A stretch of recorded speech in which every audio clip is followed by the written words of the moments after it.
Hello friend, welcome to my YouTube channel. Government job की सभी update के लिए चैनल को जल्दी सब्सक्राइब कर लीजिए। तो आज हम बात करेंगे बिहार में प्रधान शिक्षक की नई वैकेंसी निकल चुकी है, जिसके टोटल पद हैं 40,247।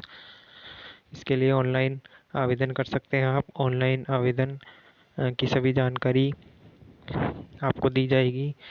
तो इसमें सबसे पहले हम देखते हैं कि कैटेगरी वाइज कितने पद हैं। तो सबसे पहले जनरल में हैं 10,081 पद। इसके अलावा आर्थिक रूप से कमज़ोर वर्ग के लिए यानी ईडब्ल्यूएस के लिए 4,018 पद हैं। इसके बाद एससी के लिए 8,041 पद हैं और एसटी के लिए 806 पद हैं।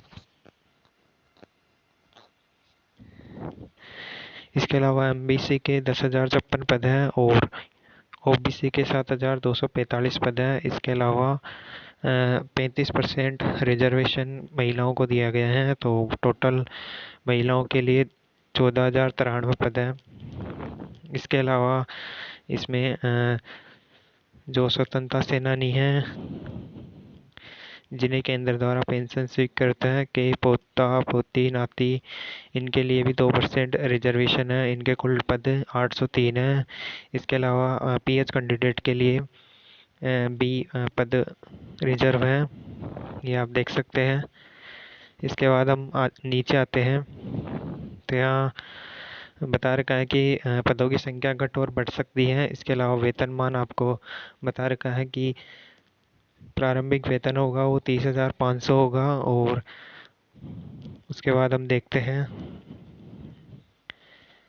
आगे की चीज़ों में। इसमें ये बोला गया है कि आपकी मैक्सिमम एज 58 होनी चाहिए। 58 साल तक के हो आप तो फॉर्म भर सकते हैं। इसमें 8 वर्ष का अनुभव भी मांगा गया है। तो इसमें हम देखते हैं आगे चयन प्रक्रिया में।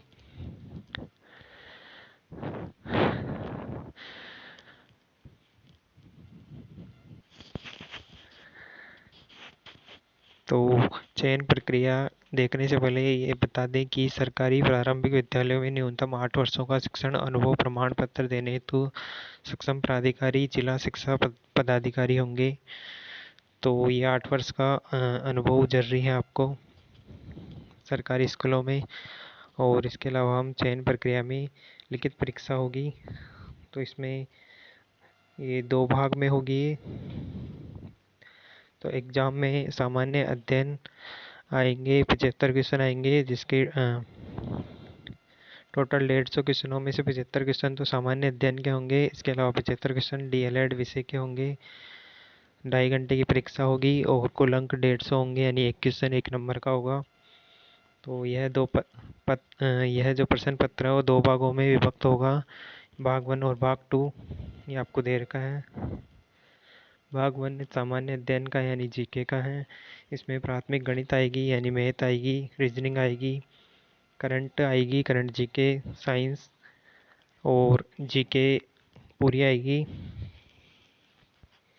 इसके अलावा भाग 2 में जो डीएलएड विषय हैं उसमें डीएलएड विषय से संबंधित प्रश्न पूछे जाएंगे, यानी जो प्रारंभिक शिक्षा आपने बीएसटीसी की है उससे संबंधित प्रश्न पूछे जाएंगे। इसके अलावा बता रखा है कि ऑब्जेक्टिव टाइप क्वेश्चन होंगे आपके और प्रत्येक प्रश्न 1 अंक का होगा। इसके अलावा नेगेटिव मार्किंग इसमें नहीं है। और इसके अलावा इसमें बोल रखा है कि जनरल कैंडिडेट को मिनिमम क्वालिफाइंग मार्क्स 40% है। ओबीसी वालों के लिए 36.5% है। इसके अलावा अत्यंत पिछड़ा वर्ग के उम्मीदवारों को 34% और एसटी/एससी के लिए और महिलाओं और पीएच कैंडिडेट के लिए 32% न्यूनतम मार्क्स क्वालिफाइंग मार्क्स है ये। इसके अलावा इसमें बोल रखा है कि इसमें कोई इंटरव्यू का प्रावधान नहीं है। इसके अलावा जो आपकी फाइनल मेरिट निकलेगी वो भाग 1 और भाग 2 जो आपका पेपर होगा उसके आधार पर निकलेगी। अगर किन्हीं विद्यार्थियों के कुल प्राप्तांक समान होंगे तो जो भाग 2 है डीएलएड विषय उसको उसमें प्राथमिकता दी जाएगी। अगर डीएलएड विषय के भी प्राप्तांक समान है तो उसमें उम्र में जो बड़ा है उसको प्राथमिकता दी जाएगी। और अगर उम्र भी से समान है तो फिर देवनागरी लिपि में वर्णमाला के अनुसार यानी अल्फ़ाबेटिकल क्रम में जो पहले आएगा उनको वरीयता दी जाएगी। इसके अलावा निर्देश दे रखे हैं, तो इसमें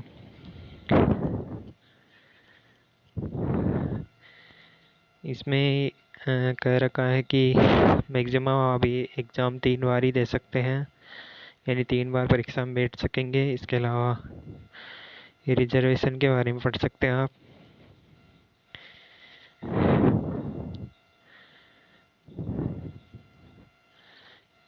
रिजर्वेशन कोड दे रखा है, ये आप फॉर्म भरते समय देख लीजिए।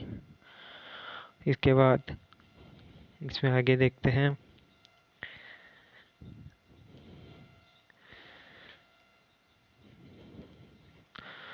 तो 11 मार्च से फॉर्म शुरू हो रहे हैं, जिसकी अंतिम दिनांक है 2 अप्रैल तक आप फॉर्म भर सकते हैं।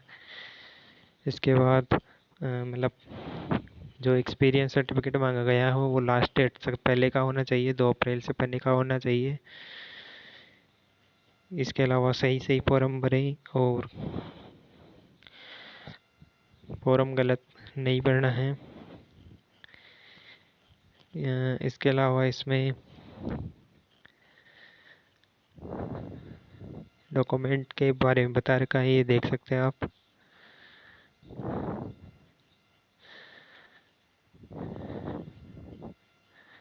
इसके बाद इसमें फीस के बारे में बता रखा है कि जनरल वालों के लिए 750 फीस है और रिजर्व कैटेगरी के लिए 200 रुपये फीस है।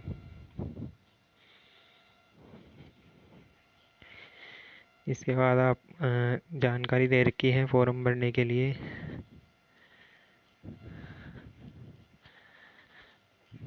इसके अलावा इसमें बता रखा है कि बायोमेट्रिक फ़ी 200 रुपये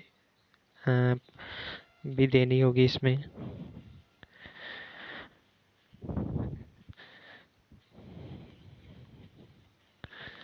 अगर आप बायोमेट्रिक फ़ी नहीं देना चाहते तो आप आधार कार्ड से भी फॉर्म भर सकते हैं, आधार कार्ड का नंबर देना होगा।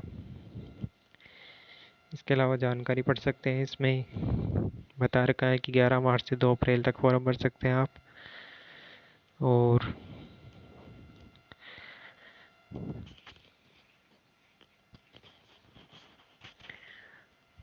तो इसमें सभी जानकारी पढ़ लीजिए आप। इसके अलावा इसमें नोट में एक चीज़ कह रखी है कि अगर आपने कोई फॉर्म में अगर गलती कर दी है तो आप उस फॉर्म को कैंसिल करना चाहते हैं तो वो ऑनलाइन आवेदन की अंतिम तिथि से आपको पहले ही करना होगा, अंतिम तिथि से पहले ही। तो जिस मोबाइल नंबर से आपने या जिस ईमेल आईडी से आपने फॉर्म भरा है उसी से आपको दूसरा रजिस्ट्रेशन करना होगा। और अगर पहले जो फीस दे दी, जो मतलब जिस फॉर्म में आपने गलती कर दी थी पहले वाले में, अगर आपने फीस दी थी तो फीस आपको रिफंड नहीं की जाएगी और वापस आपको फीस भुगतान करना होगा अगर आपने पहले फॉर्म गलत भर दिया है तो। और फॉर्म सही सही भरें क्योंकि एडिट का कोई प्रावधान नहीं है इसमें। और इसको आप पढ़ लीजिए, पूरी जानकारी दे रखी है। ये पीडीएफ आपको टेलीग्राम चैनल पर मिल जाएगी, तो टेलीग्राम ज्वाइन को जल्दी से ज्वाइन कर लीजिए और ऐसी ही जॉब अपडेट के लिए चैनल को जल्दी से सब्सक्राइब कर लीजिए। तो आगे हम मिलते हैं ऐसी जॉब अपडेट के साथ। Thank you.